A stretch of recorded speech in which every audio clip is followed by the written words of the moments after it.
Isang magandang umaga po sa ating pong lahat. Dito po sa Genesis chapter 39, verse number 1 and also verse number 5. At ibinaba po si Jose sa Ehipto at binili siya ni Potiphar, puno ng paraon, na kapitan ng bantay na lalaking taga-Ehipsyo, sa kamay ng mga Ismalita na nagdala sa kanya roon. At ang Panginoon ay sumakay Jose at naging lalaking mapalad at siya'y nasa bahay ng kanyang Panginoon, taga-Ehipsyo. Verse number 5. Nangyari sa mula ng panahon na siya'y pamahalain ng kanyang bahay at sa lahat ng kanyang tinatangkilig ay pinagpala ng Panginoon ang bahay na taga-Ehipsyo dahil kay Jose, at ang pagpapala ng Panginoon ay sumalahat ng kanyang tinatangkilik sa bahay at sa parang.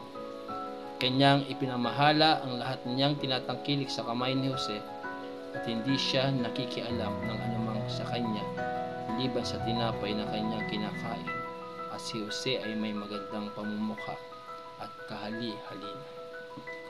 So nais ko pong makapagbahagi po sa inyo. Ito po ay patungkol po sa buhay ni Joseph.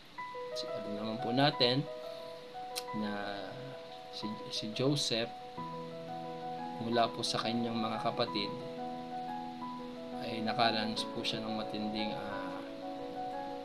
pagsubok. Nakaranas po siya ng matinding hindi magandang ginawa sa kanya ng kanyang mga kapatid. Pero salamat dahil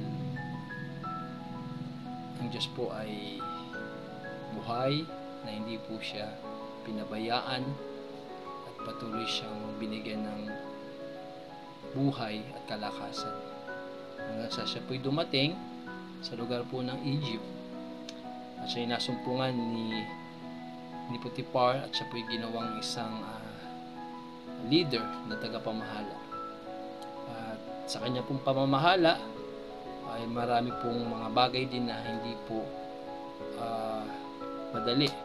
Pero ang maganda po kay Joseph, naging po siyang isang magandang halimbawa, isang magandang katiwala sa maraming pong bagay. At ano po yung makikita po natin sa kanyang buhay? Una, makikita po natin na si Joseph ay naging isang tapat na mananampalataya. He is a faithful man in all things. So, ganun po si Joseph, mga kapatid. Talagang napaka-tapat po niya, napaka-faithful.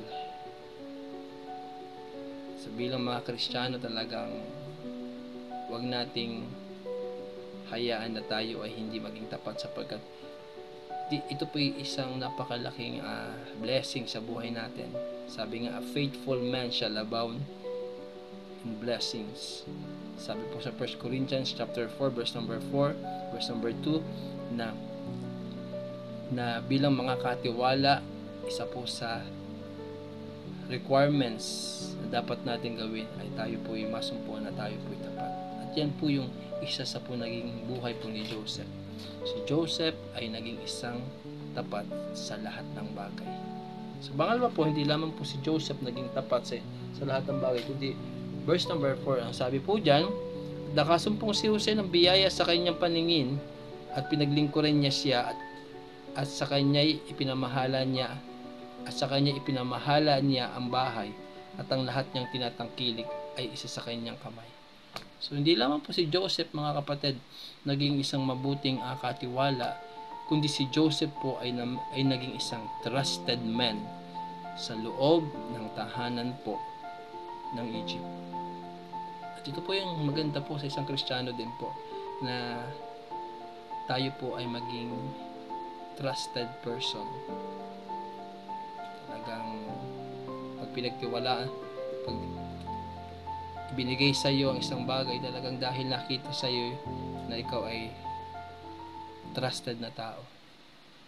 Ibinigay sa iyo ang isang bagay dahil may something na nakita sa iyo ang isang lingkod na may kakayahan ka na pwede mong gamitin para sa bagay na ito. Ibinigay sa iyo ang isang bagay dahil nakita ng Panginoon na ikaw ay merong kakaibang talento at kakaibang pwedeng gamitin ng Panginoon sa buhay mo. At yan po si Joseph, ipinamahala ni Potiphar ang lahat ng nasa loob. Hindi po madali yun na iko'y pamahalaan. Pero si Joseph, naging siyang trusted na tao. Naging siyang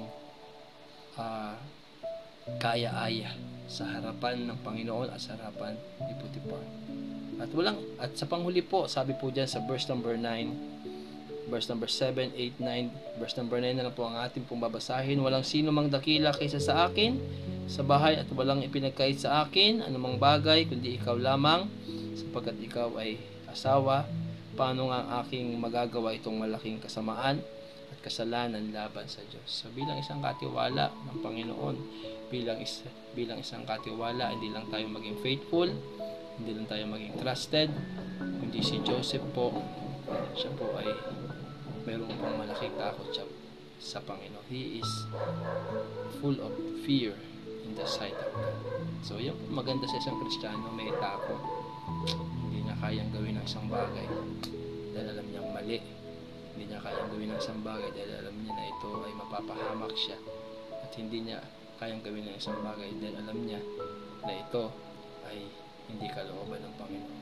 Kaya sa umaga pong ito, bilang mga katiwala po ng Panginoon, maging faithful po tayo. Sapagkat may pangako naman po, ang pagiging faithful, sabi doon, faithful man shall abound in blessing. Maging trusted po tayo. Alam mo, pag naging trusted po tayo, lalo po tayong pagtitiwalaan ng Diyos. At magkaroon po tayo ng takot sa Diyos, higit sa lahat. This is our duty, obey the Lord and fear the Lord. Ito po yung duty natin. Tayo matakot sa Panginoon. Tayo po manalangin, Lords. I-bless nyo po ang mensaheng ito sa umagang ito. Samahan nyo po kami, tulad po ni Jose. Bless nyo po at kami po ay inyo pong kausapin. Ito po yung dalangin ko, Lord, in Jesus' name. Amen.